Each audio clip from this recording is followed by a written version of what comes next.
It's time for another episode of The Cultural Hall. It is an Articles of News episode. Watch your back, watch your front, as a matter of fact, as well. It's Meghan the Mitchell helping me out with news today. How are you, young lady? So wonderful. How are you? I'm well. I was thinking about, I'm going to phrase this in a way that people will be like, hang on. But I was thinking about our relationship the other day. Which Okay. isn't to say that we have any sort of like, people will think nefarious things, but that was what I immediately went to. And I thought, it's odd because I through following you on social media and having the opportunity to co-host, share your life and be able to get to know you that way. And then also listening to your podcast, not a show, it's a podcast, the Little Lessons podcast. I find that I know a lot about you and we have never hung out. We met one time in Harmon's for like 5 minutes. Yeah, but that makes it sound like I was like, hey, my mom's going to drop me off at the Harmon's and you have your mom drop you off and we'll meet at the Harmon's. It wasn't like that. We found ourselves at the Harmon's with our spouses and talked for a few minutes while both of our spouses said, can we be done? Yes. Can this end? And the two of us, oblivious to social cues, said, I'm having a great time. Are you having a great time? Me too. Oh, you want to go? Got it. Oh, I've got this other knucklehead with me. Yeah, but, gotta go. But it strikes me a bit odd that I've never hung out with you in person. I have thought that as well, actually. Yeah. And it's funny because I was listening to the most recent news episode that you did a few weeks ago with Mr. Mayor, with Andrew Mayer, and you were talking about going to the Minerva Teichert exhibit. Yeah. And I was like, where's my invite? Because then we could actually hang out. Well, and to the point, and I hope that I actually remember this properly. I think that I have only hung out with Mr. Mayer in person. He has been in person and done a Articles of News episode with me, which, by the way, we're going to get to news. Calm down. Yeah, we've got vacation and lots of other things to talk about first. Yes. But I think I've only hung out with him aside from an episode recording, I think. And he'll know, and he'll email contact@theculturalhall.com. I think we went out to eat one time at the sketchiest of downtown Salt Lake restaurants that was actually pretty good, but it was one of those diners where like they serve Jell-O, as I recall. Like that was, if that gives you any sort of indication of what this place was, that's what it was. Yeah. Awesome. So, well, yeah, Richie, I have actually thought about that too, because I am thinking like Richie does know a lot about me and my family and everything that I post on social media. And it's just funny how podcasts can give us this weird little method of getting to know people without ever having to be in their presence. It's interesting. It's fun. And I'm flattered by it. And when I was single, quite frankly, scared about it. Because at that opportunity, I also not only had the show available in podcast form, but was on the radio as well. And people, when I would go out on first dates, would finish the stories like, oh yeah, and you forgot to tell me about what she said. And I was like, okay, this might be a bit much. But what I don't know very much about is you recently got back from what I would deem the vacation of a lifetime. So I would love it. In abbreviated-ish form. We do not need a Janae to look it up in the history of the Cultural Hall version of your story, but I would be curious, favorite parts, what you did. Yes. Okay. So I went up to, it's called Great Bear Lake in the Northwest Territories of Canada. There's a lodge there, Plummers Lodge. They have 4 different lodges in the Northwest Territories where you go and you fish for lake trout all week. And you're up above the Arctic Circle. So like no cell reception on a little tiny island where there's only like 40 guests and then like 20 guides.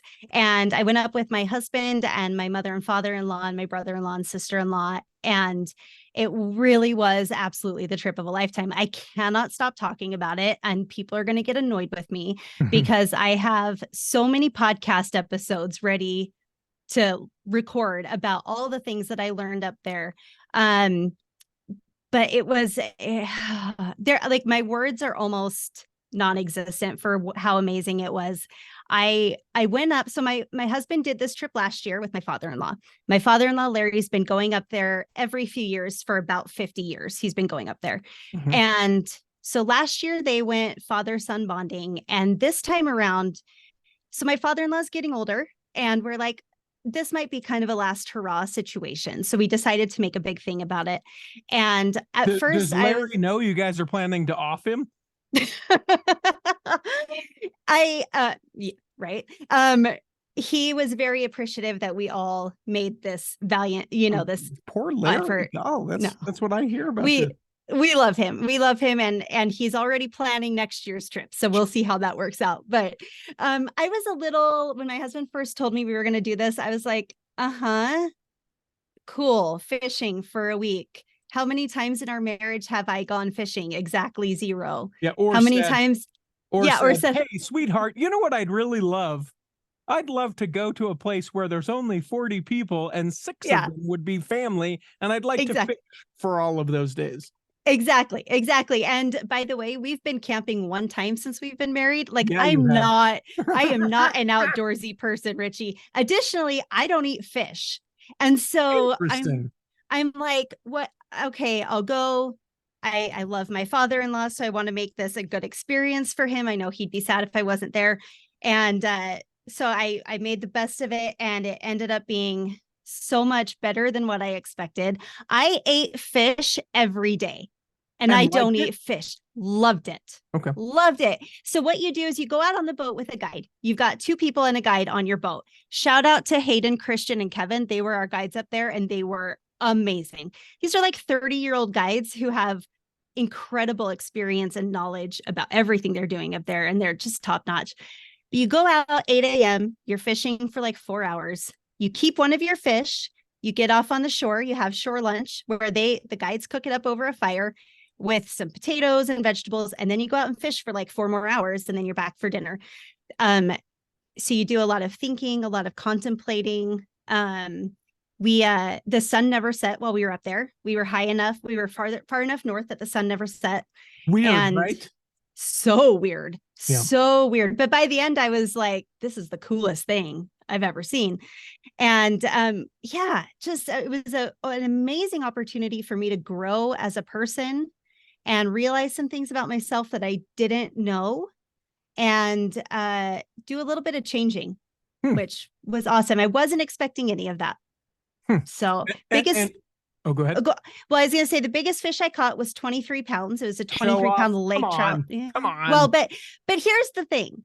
Last year, my husband caught a 50-pounder. So mine was like lunch for his fish last year. And my mother-in-law caught a 32-pounder. My brother-in-law caught a 30-pounder. But I will say the funny thing is that all of the men in our group have been up there at least one time. My father-in-law, obviously, many times. Us women, my sister-in-law and I had never been up there. And my mother-in-law had been there only once or twice. All of the women outfished the men by like a lot. I caught like 45 fish throughout the week. And my husband hit maybe half that. Maybe. Take that. Take that. Right. So I've been posting all kinds of funny reels, just rubbing it in his face. As you should. You should. Exactly. So highlight of the trip, what was the big thing you took away? The biggest thing. So they have an option where you can fly away from the lodge to more remote parts of the lake. Okay. And these are like, this lake is huge. It's like what with flying to another part of it, it wouldn't make sense. Exactly. It's like, over there. Yeah. You want to over there. Yeah. Sure. You bet. Right. Exactly. So we took a little float plane to this area called the Cove that only a handful of people fish every year. And that day we didn't do shore lunch. We packed sandwiches so we could just stay on the boat the entire day and not miss a minute of fishing. And it was amazing because that's where my husband caught his big fish last year. So it was kind of special and sentimental for him. Had really amazing conversations with our guide and just had a great, amazing time. The weather was perfect. The water was nice and smooth, and I caught like 15 fish that day. Baller. Okay. Yeah. Okay. If people want to look into something like that for themselves, or they want to drag their spouse that has never wanted to do something like that, is there like a website? Is it a guided thing? Where do they? Yeah. So it's Plummers Arctic Lodges. Sure. It's based out of like Winnipeg. It's not easy to get to. Sure. So for us, we flew from Salt Lake to Denver, Denver to Vancouver, Vancouver to Yellowknife, which is the last like major city. And by major city, I mean like Midvale size, like it's still tiny. And then you take a chartered flight up to the lodge. There's no other way to get there. So it's not an easy journey, but totally worth it. Like I said, Plummers Arctic Lodges. They have 3 lodges on Great Bear Lake. They have one down at Great Slave Lake in Yellowknife. And then you can actually fly to an outpost that is further north called Tree River. That's where the Arctic Ocean empties into Canada, basically. And that's like one of the only places in the world where you can catch Arctic char, which is a big deal. We didn't go there, but I hope to make it there sometime. So, and people that don't know, those are already cooked fish and they're cooked too much. Yes, absolutely. Absolutely. Yeah. But yeah, and you have a professional guide with you all 7 days who is like, they're incredible. They're so knowledgeable about the water and the weather and the fish and the spawning and, everything. Yeah. 10 out of 10. Out by the Arctic Circle, were you able to get a square pumpkin?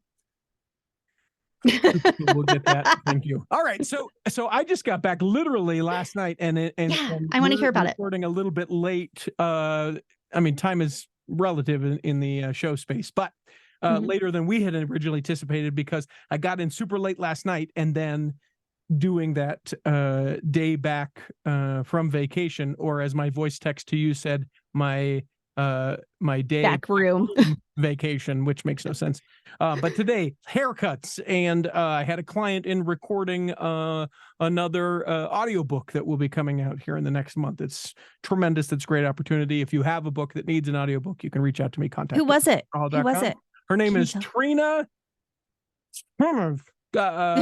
Trina Celeste is her name. There we go. Okay. Off the top of my head. It is a work life or life work harmony book. Oh, cool. So not balance. Balance is a fallacy. We're talking about the reality of harmony. So it's great. Love it. So we started into that, went and got my haircut, did the grocery store, had to go to the gym because we ate a lot of food. Of course. My mom, who we went and visited up in the Pacific Northwest, Orcas Island to be specific, is a food enabler and a food pusher. Love it.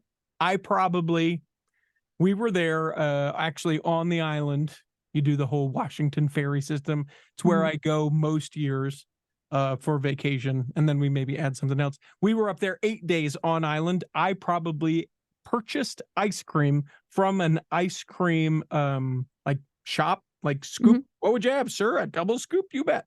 I probably had ice cream from a shop like that at least 10 times. Good for you. Good for you. So if you're counting, that's multiple times a day. And there's a market on the island that sells ice cream, like put it in your freezer and scoop it up yourself. And we bought ice cream at the market 2 times. Good for you. Yep. Because vacation calories don't count. Did you know that? They counted.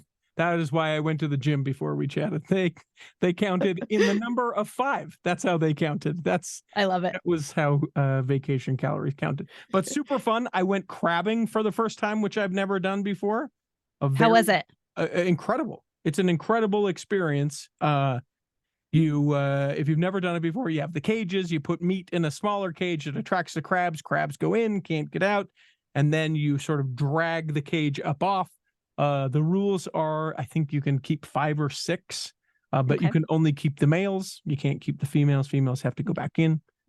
So we caught 10 crabs, and of the 10, one of them was a male crab, but he was the biggest of all of them, and he was delicious. He was so very delicious. And when you're talking about doing that, you have to sort of kill them and put them on ice there on the boat. Yep. I thought I might have a problem with that. Nope.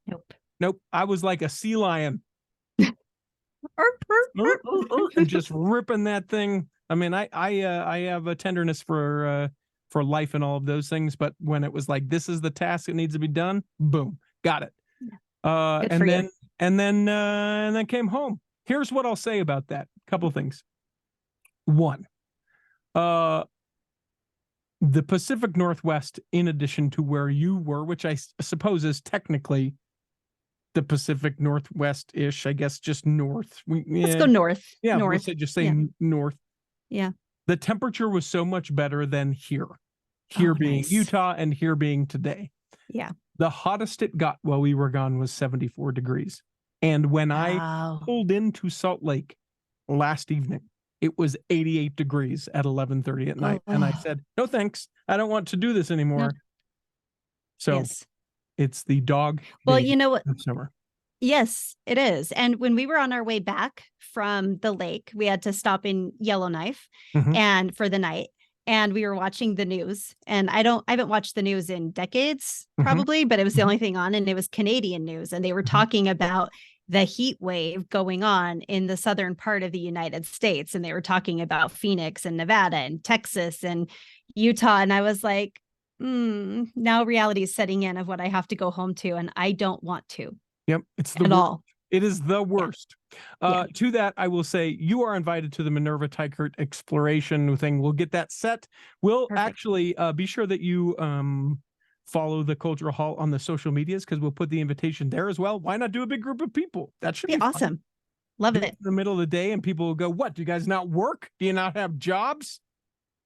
We're podcasters. We do it on our own time. Yeah. So come, or whatever. Done. So that is exciting. I can't remember. It's soon. It's either this week or next week. Yeah. Okay. I'll figure it out. We'll put it on social media. Let's take a quick break. And when we come back, we're going to do as much news as we can stomach. We'll do it in the second half. We call it Articles of News. Here in the second half of Articles of News, we in fact do Articles of News. Hit it, Peter. Oh, there we go. There it is. And away we go. I'm going to let you take first article because I want to skim.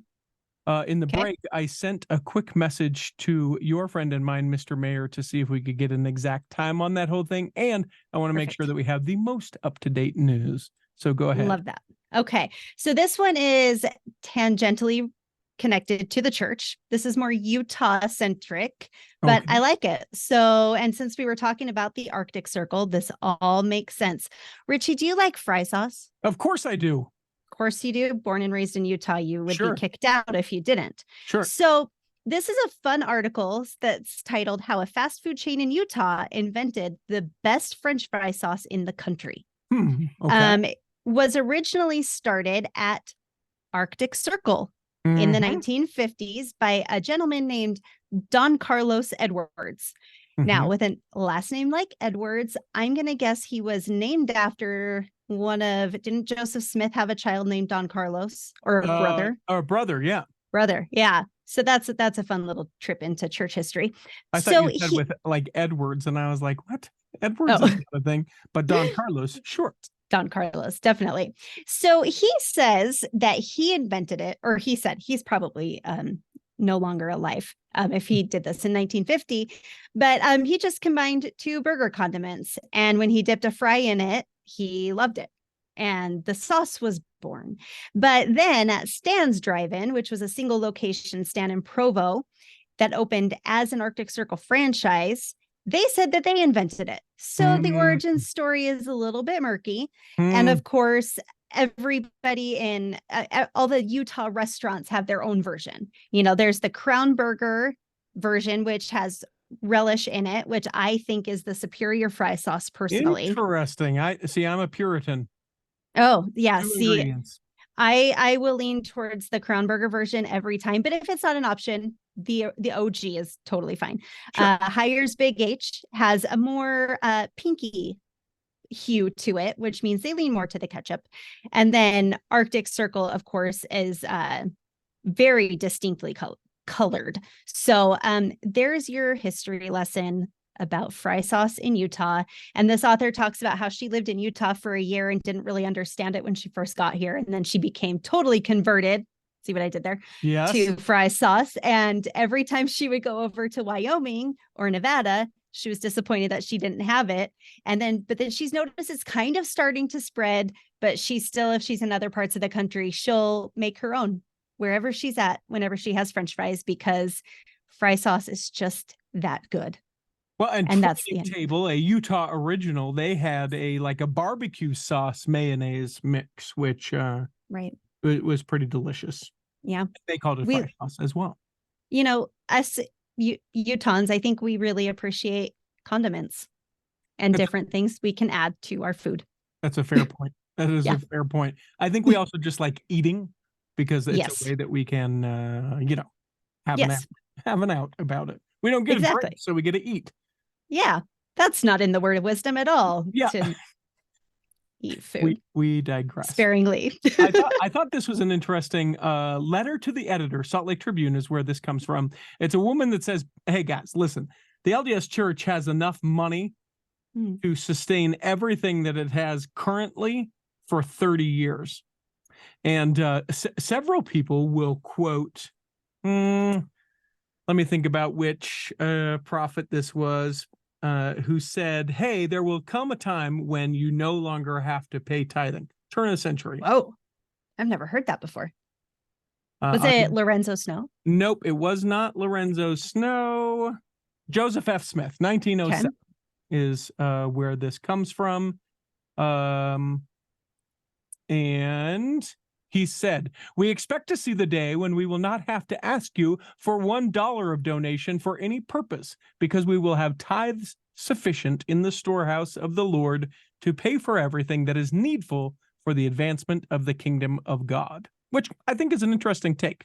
So as I have engaged and shared the sort of newsworthiness about, the LDS Church in Australia and their, shell companies and that, we've talked a little bit about that, the LDS Church in Canada and some of the things that they had done there, and even the LDS Church here in the state of Utah, and people who take a lot of issue with, did they use tithing to build the City Creek Mall? I'm not having a discussion about this, but this is what I would say about all of that. The principle of tithing, as I see it, is a Christian principle of recognizing God in your advancement is not the word that I'm looking for, but like in your blessings. It's like I get 100% of blessings, and God asks me to give 10 back to his children, the church, whatever, right? And so to me, and I know I've shared this before, but it's worth reiterating, to me, the principle is, I believe God gives me my increase, and in honor to God, I give 10%. It isn't, to me, I give to the church because the church has to have the money. I don't believe that. I give to the church because I think the church could do better with my money than I could. I don't do it for that reason. I give to the church so that it is nothing other than I believe that God has set the principle of, I give you a lot and I'm asking for a little bit.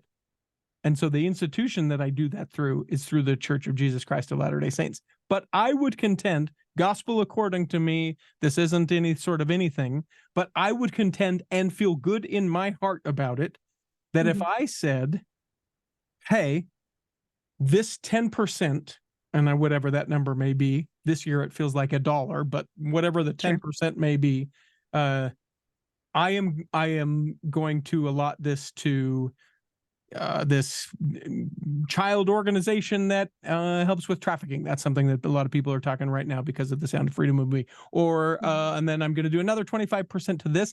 I would feel in principle, and there may be some doctrinal issues, I don't want to get into that, but I would feel in principle of what God asks me, that I would be a, air quotes, full tithe payer if I looked at that 10th, gave away that 10th to help other people. Now, that's not me giving you money. Hey, buddy, can I borrow $10,000? Sure, that's my tithing. That's not that. I don't know necessarily how to qualify it beyond that, but you would find a reputable organization, a reputable cause where that money could be doing good and isn't some sham, or you're not gonna give it to every GoFundMe that could potentially help somebody and may not. It's oh, I know this homeless shelter in downtown does a great job with what they do, and they could benefit from my money. And I know that they're going to do the right thing with it. Yeah. And to clarify, because you said, oh, this organization is a sham. I am in addition, and I don't think you are as well, but just to clarify, I don't think that the LDS Church is doing, harm with my money or any of those not at things. all. But I think that I think that it is important to recognize the issue which you have. Yeah. The issue is not you have with paying tithing. Why do they need to keep getting more and keep getting more and keep getting more? Mm-hmm. Tithing, a Christian principle, separate. What do they do with the money? Umbrage all day. Take it. That's fine. They should do more. Right. Why do we have such expensive this? All right. I'll have all of those conversations with you. But when you conflate them, have the two being part of the same argument, I drop out. It's not the thing. It is to me an entirely separate thing. Yeah.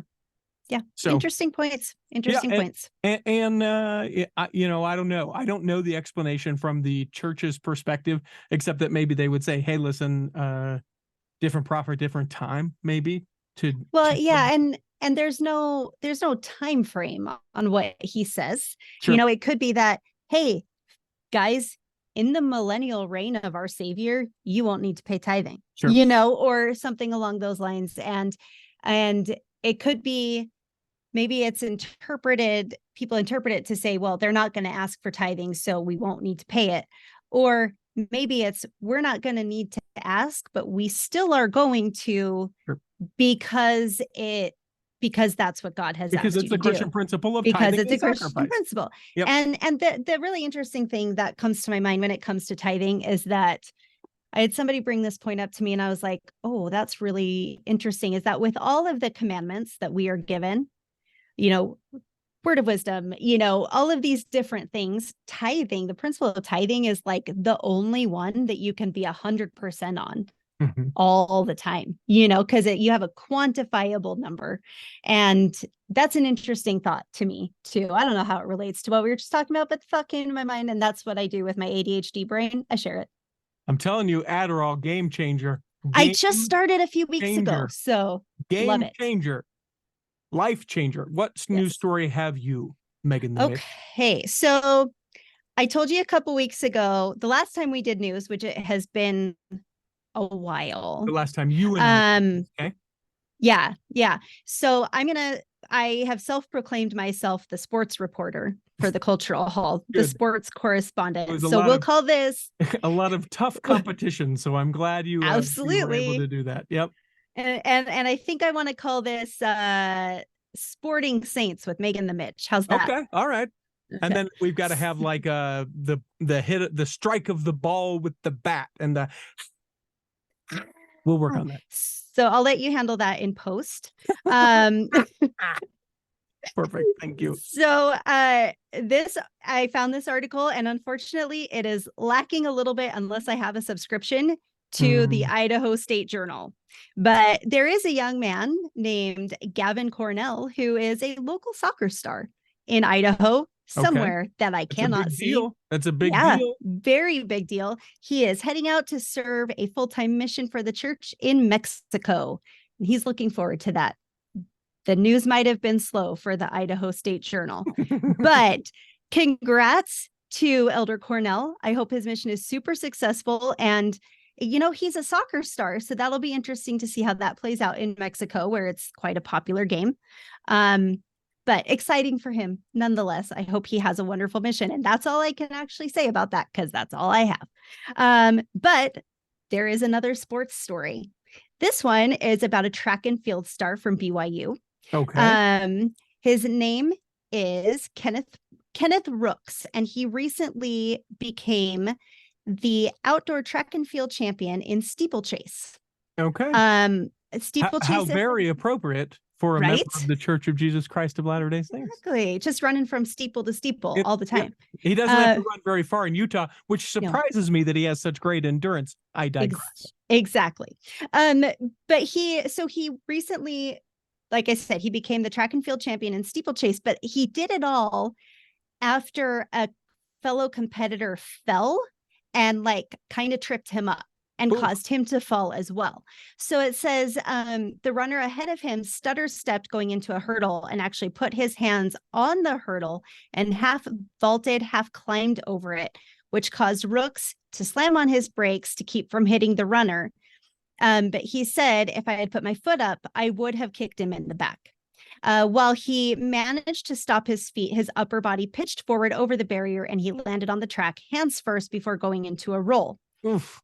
So the interesting part about this is that he talks about how he had actually prepared for a fall. And he said in the steeplechase, you're falling all the time because you're going over hurdles, you're going over different barriers, like you have to jump over something into like water or something like that, you know? And so he's had very to sporty of you to be like, you know, and things there's water, and you jump. Crap, I think there might be, I don't know, kids. And then you cross all the bases and slide into home. Sure. But he said you fall all the time, so you have to prepare for it. And he said that as soon as he noticed his competitor falling, his brain immediately clicked into what he needed to do. And not only did he pick up his pace after he got up, he continued forward and he ended up winning. He said, it's not the first time I've fallen. If you're in the steeplechase, you will fall. It does happen sometimes. I'm just grateful that it worked out as well as it did for me today, because most of the time it doesn't. He's a returned missionary. He served in Uganda and Orem during COVID-19. So he's very accustomed to adversity and planning. But I just love how he talked about, like, he just prepared himself for what would happen, and it happened, and that preparation paid off. And that wraps up Sporting Saints with Meghan the Mitch, or Saints That Sports. What did I say? I love. Actually, you did not say Saints That Sport, but I like that better. Okay. Hey, I'm a Saint That Sports. I'll do it. We'll do it. Saints That Sport with Meghan the Mitch. So I will take it. I will take it in a big way.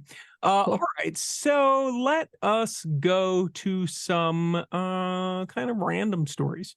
I said we'll talk about as many stories as we can. There is the big singles celebration that's going on here in the state of Utah.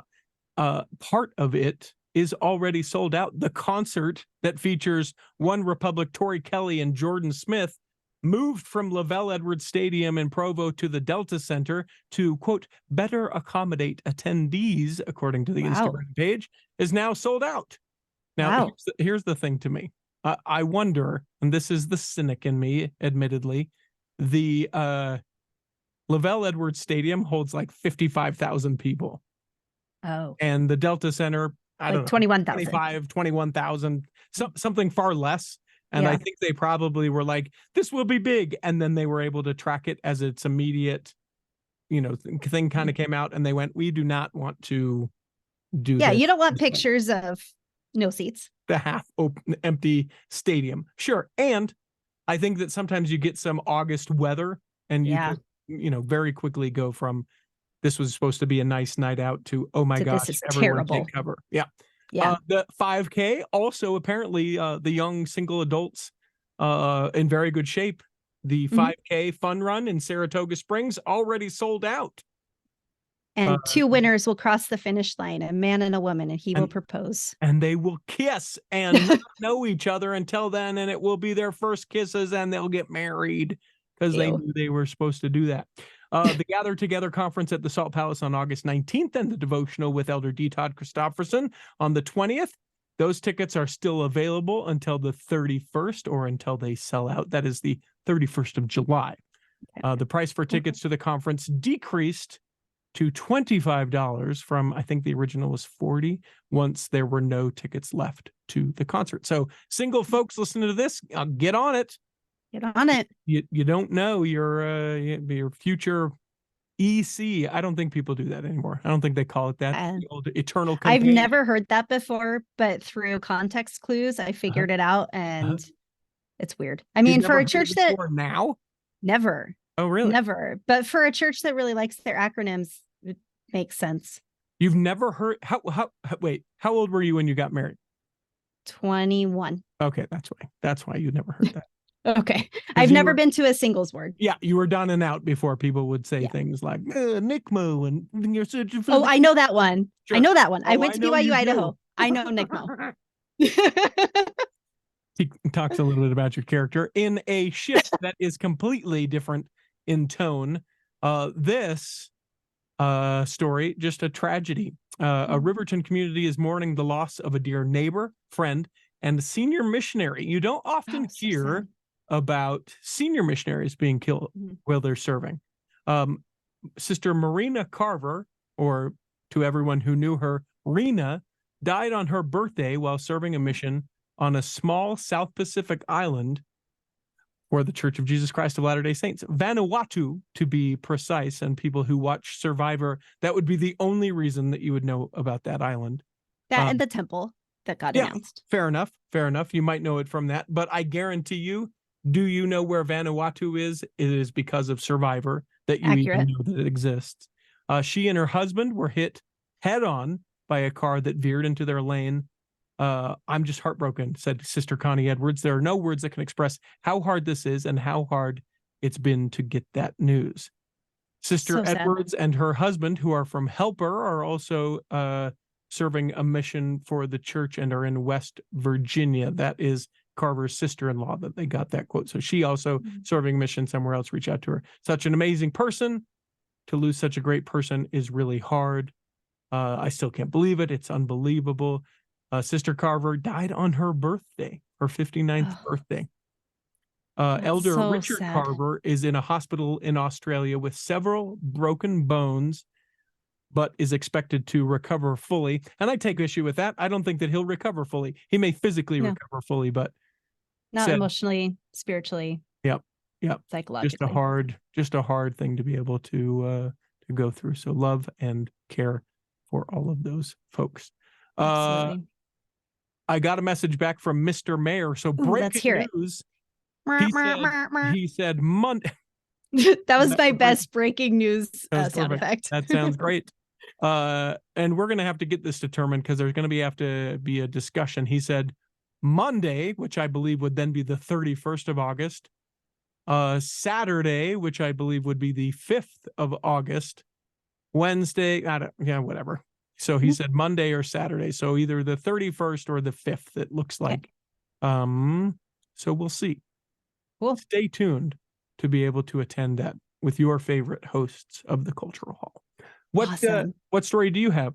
All right, I have this really fun story that combines faith and fashion, the crossover you didn't know you needed. That's my hyperbole that I added.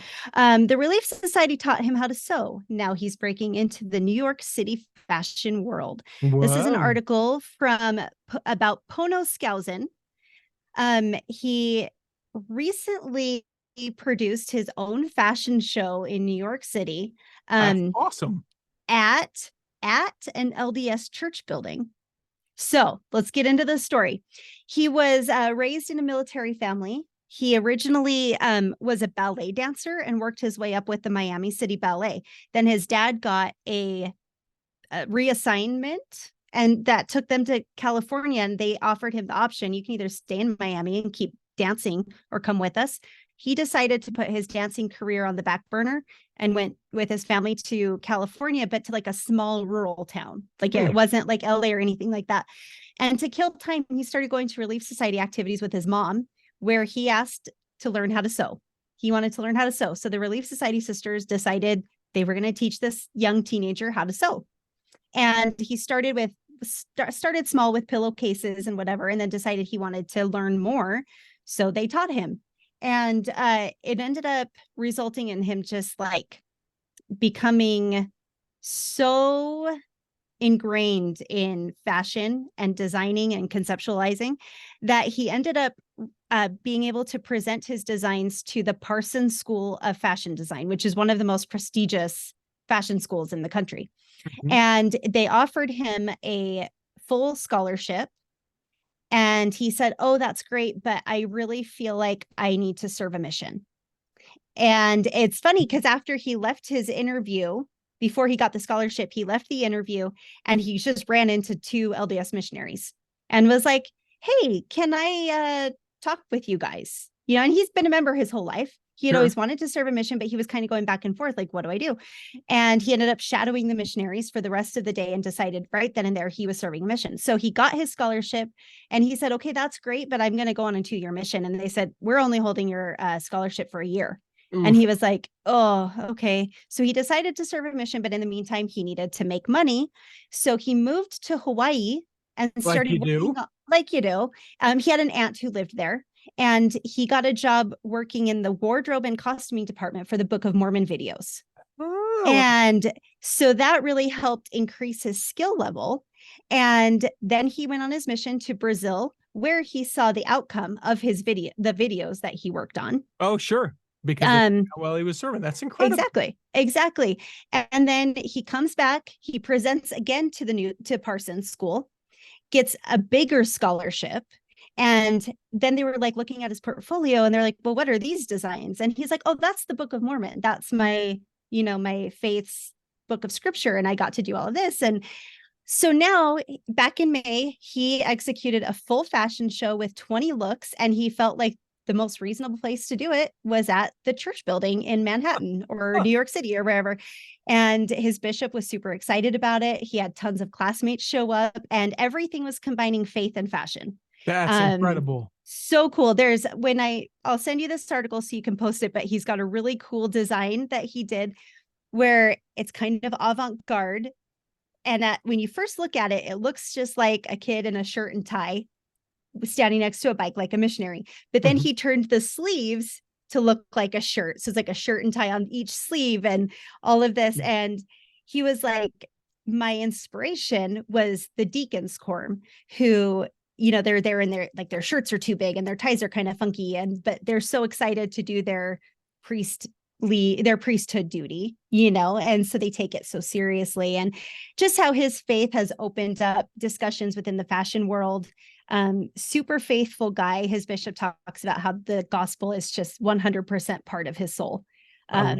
Really, really cool article. His next streetwear collection is called Skating and Religion, where it's going to combine skateboarding, fashion, and streetwear and religious elements, whatever that means.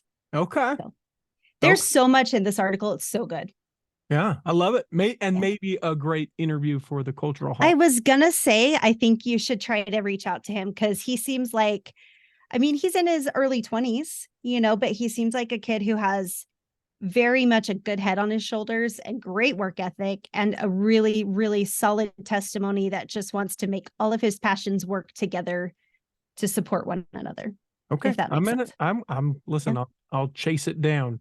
You'll find. Will you do it this time? Listen, here's the deal. People don't know this. So let me address that. People will send me, you especially, but others as well. So don't think that it's personal. Hey, this would be a great interview for the Cultural Hall. And you're right, it would. What happens is I record a whole bunch and then I don't record for a while. And then I record a whole bunch. And sometimes in the interim from recording a whole bunch to not recording to recording again, I forget, oh yeah, Meghan the Mitch Mitchell sent me someone that I need to chase down, or maybe it's not as pertinent at that point because, something else happened and that issue has gone away, or something more important would be. So there will be more interviews coming, and who knows? Awesome. Love it. I may just do that. Let's go to this, a quick mention. I thought this was amazing. This from the church newsroom. There are new organic gardens in Peru that over 2,400 students will benefit from. The church is collaborating with the Quali Warma National School Feeding Program. I don't know. It's like the Feeding America, but it's Peru. And they have collaborated to donate 34 organic gardens to schools in 2 provinces. And I just think it's the coolest. There's awesome. Not much more to the story than that, except that this is helping people be able to learn to be self-sustaining, be able to buoy them up with, delicious and nutritious foods that will better their lives and certainly benefit, their kids and their kids and the kids in the community and all the stuff, be able to make a living from it. That is the kind of thing that we need to do to help people. And I'm here for every bit of it. Absolutely. let me ask you this about that. Okay. You have, and this will likely happen later today because of when this is released, Sister Holland's funeral. So she passed. Tell me a little bit about how we can watch it, what to expect. Do you have that information? No, but I can get it for you super fast. I can sort of meander my way through this as well. There is a live stream, which I think is interesting. Normally we see these for the prophets when they follow the whole thing. And I can't remember a time that we've seen this for a spouse of an apostle. I don't know. But Patricia Terry Holland was her name. She had been briefly hospitalized, passed away on the 20th of July, 81 years old. Funeral services are held Friday, July 28th, which is this day as we release it, in the Conference Center Theater. The public is invited to attend. The service will also be broadcast and a link be provided when available. Should we find that, we'll share it from all of our social medias so that you can check that out. But if for some reason you can't find that, I'm sure that there is this website called Google where you can say Sister Holland funeral live stream and you'll be able to find it. But I also anticipate, that most of the stuff that they live stream from the church's YouTube channel. So probably look there for the link to that. This one was really sad for me, for her to pass away. Yeah. Hearing how lovingly Elder Holland has always spoken about her, they just always to sound like a really cringy middle-aged woman trying to sound younger than she is. They were couples goals, and they just seemed so blissfully in love their whole lives. And since she passed, so many quotes by her have been shared on social media, and I'm like, man, I wish that I had paid attention, because wasn't she in General Young Women's Board or something? That sounds accurate to me. Yeah, and so I'm like, I wish that I had known if she was speaking or paid attention when she did, because she is she's a spitfire, and I love it. I absolutely love it. Every bit of it. Every bit of it. My favorite, and you'll understand why, given the topic of my podcast, my favorite quote was, "A coincidence is a tiny miracle where God has chosen to remain anonymous." And I'm like, that's it right there. And so many of the things that she said about womanhood and motherhood, and just, so many prayers for Elder Holland that he will be comforted, and for their family. I'm very sad about it. Well, and surprising too, because she is nearly a decade younger than him. I'm looking up right now how old Elder Holland is.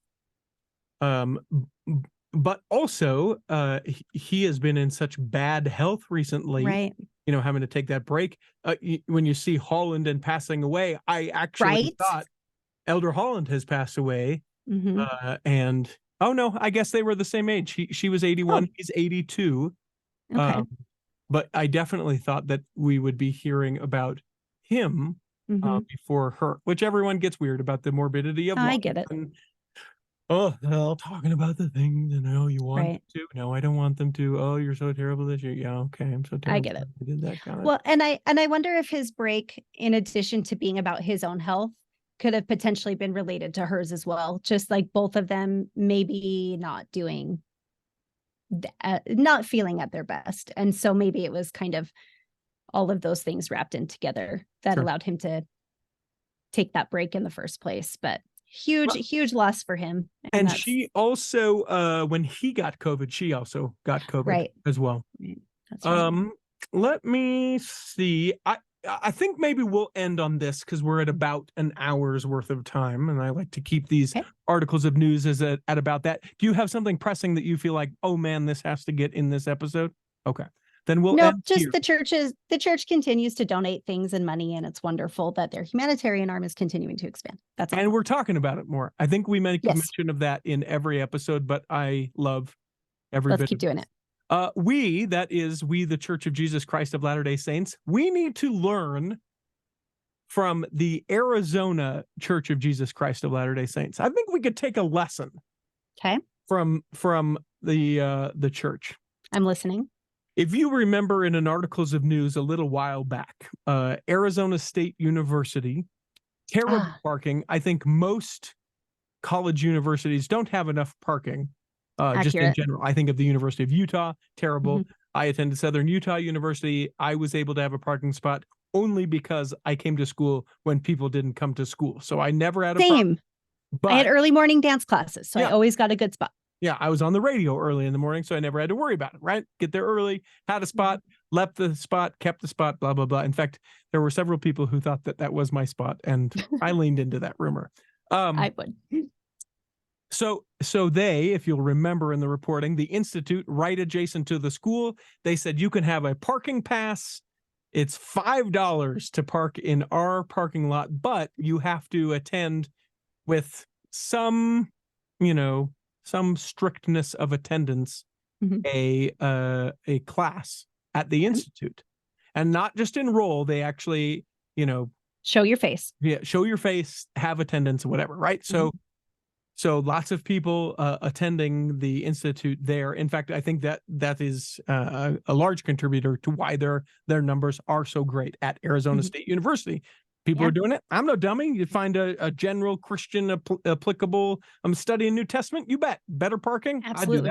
I'd do that all day long. Gilbert, Arizona, which I can't help but think of What's Eating Gilbert Grape the way I just said Gilbert. Absolutely. Gilbert. Leonardo DiCaprio. Great movie. We digress. Could there be two more Absolutely. ADHD people that are just like, I can't not talk about that. I can't not mention doesn't exist. Staying in a bathtub overnight. I can't not talk about that within that movie. We really digress. Gilbert, the Arizona grasshoppers has okay, I'm done. Get there. Gilbert, Arizona, inviting members of the church or members of the community into their doors in the stake center. And you're thinking, what is it? Genealogical research? Is that what they're doing? No, we do that everywhere, Richie. That couldn't possibly be the thing. Are we having an interfaith discussion? Is that what it is? Hosted at the Church of Jesus Christ of Latter-day Saints? No, that's not what it is. Well, surely it's a community theatrical event. Obviously. Everyone's able to do that. No. It's a feeding of the people that are community. Less fortunate. Is that what it is? No, it's not. It's a yard sale. It's a transference of goods you don't need to other people who might need No, that's not what it is. Come enjoy our air conditioning in Arizona. It is a respite area, and I think it is the greatest. I love that. I have family in Gilbert. I'll have to ask them about this. If you are too hot in your home, and literally saving lives, you are. I don't want to downplay that. If you would be a senior citizen, someone who would be highly affected by heat, or somebody who is unhoused right now. If you don't have a home, you don't want to be outside in Arizona. Yeah, in the 100 teens. Ugh. Come enjoy the air conditioning of the Church of Jesus Christ of Latter-day Saints. And I imagine that they have somebody maybe playing the organ and it's piped through the building, or somebody playing a recording of the Tabernacle Choir, so you can hear it. Great ambiance and cold bottles of water that the Relief Society has provided. And that's what I have in my head. Sure. I don't know if it's true. And what I hope, I don't think they do, but what I do hope for in my heart of hearts and my mind of minds, I hope that you hear that organ music. Yes. That when the door opens to the Church of Jesus Christ of Latter-day Saints, Pied Piper. Snow, little flakes of snow come billowing out, wafting out. And you're a person of principles. You've belonged to another church your entire life. And so the door is open and you're thinking, I sure am tempted to go in there. And you look back over the Arizona landscape and you see things burning, fiery things just combusting and burning, and the occasional Wilhelm scream that goes off. Ah! But then as you have people, a cactus who's like pointing your way in. Yeah. Yes, go. Go. Go. Go. I don't think it's like that, but way to I go, doubt it. Gilbert, Arizona. Thank you for sharing the air conditioner. And you know what? We help pay for that. So Yeah, we do. get in there. Get in there. Well, get and let's all do that. Let's Mhm. all just enjoy the air conditioning together. Yes. And tell that one lady, and we all know that one lady who's like, I'm cold. And It's I'm me. gonna sit here by the air conditioning control, and I may not say anything to you, but I'm gonna mean mug the heck out of you if you go to touch this. Richie, it's me. Mhm. Hi, I'm the problem. You're the problem. It's you. Yes. I will be there with a blanket on my lap. Yeah, Freezing. bring a blanket, because you know what I can't do? I can't get cooler. I can wear Exactly. a jacket. Yep. Exactly. You can only take it off so much. Yeah. Hope that And this that's a good episode place to leave it. hope that this episode has nourished and strengthened your body. If you're not well enough to listen this week, you'll be able to listen next week. And that when the time comes, you and everyone else will be able to travel home in safety. In the meantime, we'll be saving a seat for you On the back row of the the cultural cultural hall. hall. Almost.